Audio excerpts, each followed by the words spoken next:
ভিডিওতে ক্লিক করার জন্য জেএম আপডেট চ্যানেলের পক্ষ থেকে সকলকে জানাই স্বাগতম।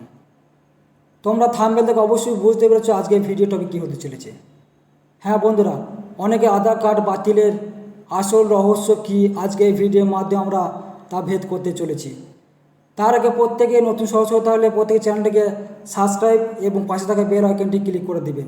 আজকে আমরা দেখে নেব অনেকেই বাড়িতে আধার কার্ড বাতিলের চিঠি এসেছে। আজকে আমরা এই ভিডিওর মাধ্যমে দেখে নেব স্টেপ বাই স্টেপ কীভাবে বাতিল হয়েছে, কেন হয়েছে, কোথায় গেলে সমাধান হবে, তার বিস্তারিত তথ্য আমরা আজকে এই ভিডিওর মাধ্যমে আমরা তা দেখে নেব। সবার প্রথম আমরা দেখে নিই, বিভিন্ন ব্লকে আধার কার্ড বাতিলের চিঠি আসা শুরু হয়েছে। আধার কার্ড বাতিল নিয়ে আতঙ্ক শুরু হয়েছে বিভিন্ন জেলাতে, বিভিন্ন ব্লকে। আধার কার্ড কেন বাতিল হয়ে গেল, আধার কার্ড বাতিলের বড় সমস্যা কী, বেশিরভাগ মানুষই এই চিন্তা আতঙ্কিত হয়ে রয়েছেন। আমরা তা আজকে দেখে নেব কীভাবে সমাধান করা যায়। আধার কার্ড বাতিল বিষয়ে বিস্তারিত তথ্য উল্লেখ করা হয়েছে আজকের এই প্রতিবেদনের মাধ্যমে, অর্থাৎ এই ভিডিওতে তা জানিয়ে দেওয়া হবে। প্রথম থেকে শেষ অবধি প্রতিবেদন মনোযোগ সহকারে দেখবেন। আধার কার্ড বাতিলের সমস্ত তথ্য আজকে আমরা তা জানিয়ে দেওয়া হবে। বিভিন্ন মানুষের অনেক আগেই ওপার বাংলা থেকে এসেছে, 30 থেকে 40 বছর আগে থেকে এসে বসবাস করতে শুরু করেছে। এখানে শান্তিপুর ব্লকে নবালা, আরাবলি নদী এবং ফুলিয়া বিভিন্ন গ্রাম পঞ্চায়েত আধার কার্ড বাতিলের নোটিশ এসেছে।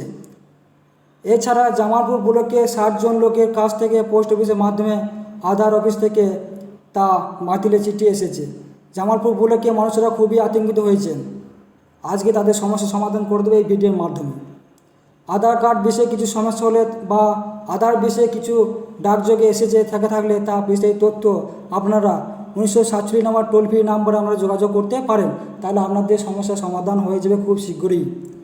সূত্রের খবরে একটা বলে দেওয়া যে ইম্পর্টেন্ট সব থেকে, আধার কার্ড বাতিল বিষয়ে উল্লেখযোগ্য আপডেট অনুযায়ী জানানো যাচ্ছে যে বাইরের দেশের লোক এসে বসবাস করার কারণে তাদের আধার কার্ড বন্ধ করে দেওয়া হচ্ছে।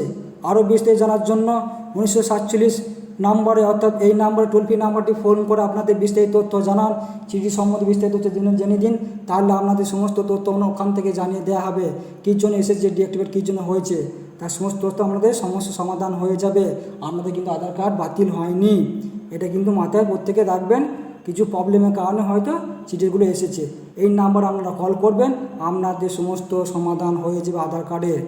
আজকের এই ভিডিও ভালো লাগে তাহলে প্রত্যেকেই এই ভিডিওটিকে সাবস্ক্রাইব করবেন, বেশি বেশি করে শেয়ার করবেন, যাতে আপনাদের মতো আরও বাকি সমস্ত মানুষেরা এই ভিডিওটি পেয়ে থাকে, তাদের সমস্যার সমাধান হয়ে যায়। তার জন্য সকলকে ধন্যবাদ জানাই।